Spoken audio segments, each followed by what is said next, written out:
of the worst ones made is one by Dawood, where he takes all of the ayat and shuffles them up in different orders and that. And there's a lot of very deliberate mistranslations in that book.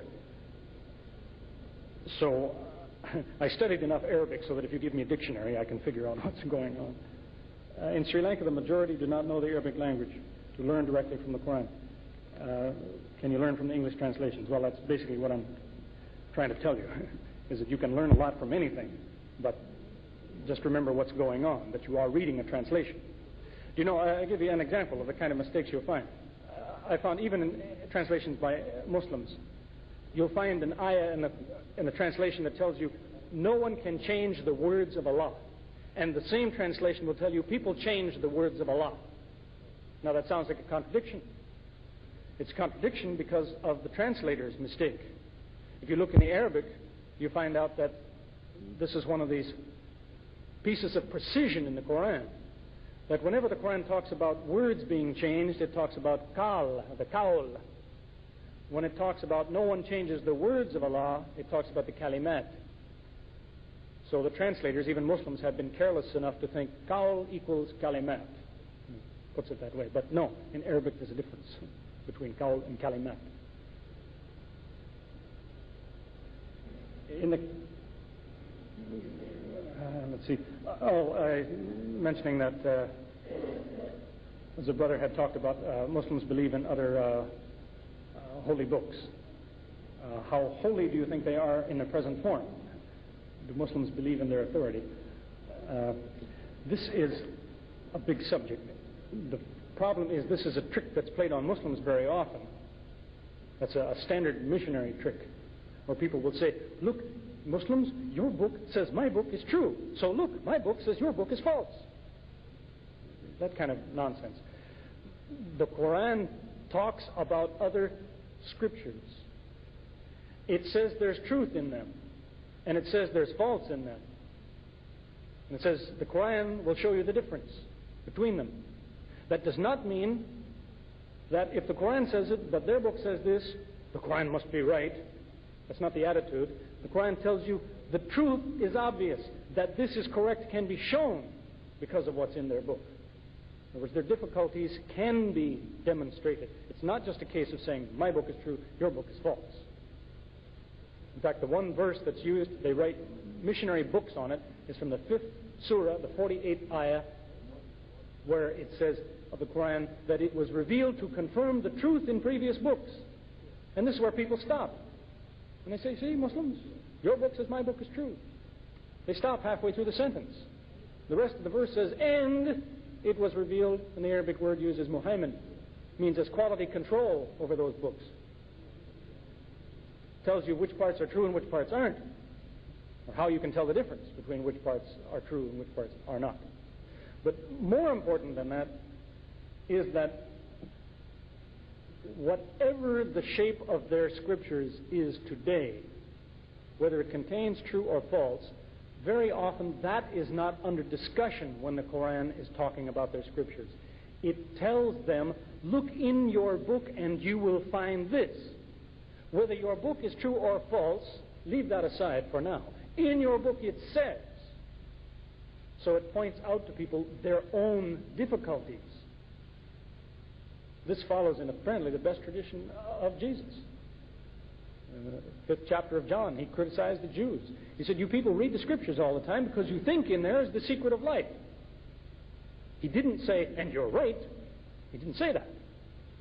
He said, but I'm telling you, if you were more careful about what you're reading, you would notice that those scriptures tell you about me. You should be listening to me. Now that's basically what the Qur'an has said of other scriptures.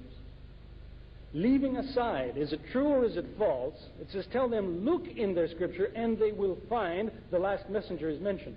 The last revelation is mentioned. Whether it's true or false is their problem. But they do have this problem that they can't escape. It's one of the challenges made. There's one non-Muslim has reacted very well to that. He says, we have the ayah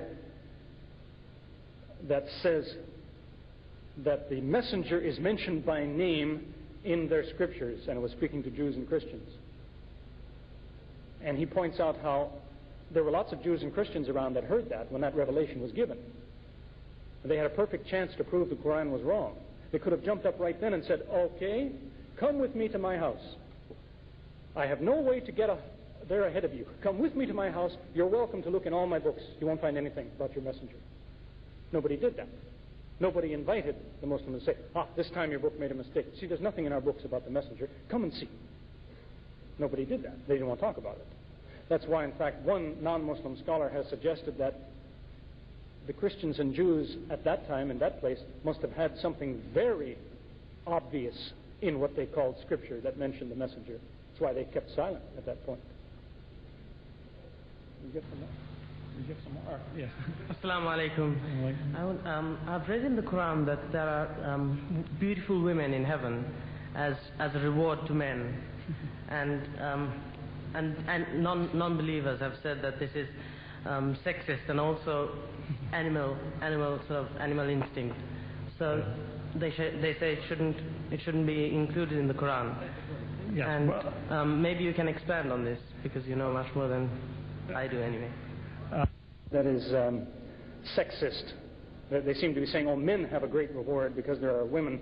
They should look more carefully. That, in fact, that is the usual understanding. But if you look at all verses related to that, it talks about companions provided for people.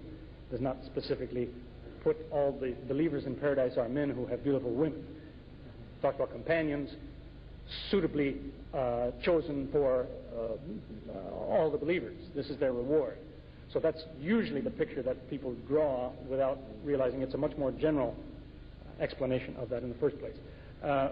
Beyond that, the reason that looks animalistic to people reflects a basic difference between Islam and many other religious outlooks. That most religions tell you the world is evil. It's out to trap you and so on. It's a bad place. You have to escape the world. Islam doesn't say that.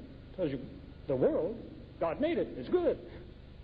There's some bad things in it, things that will hurt you. He made that too. But the world itself is not evil. So that the Muslim's attitude is different.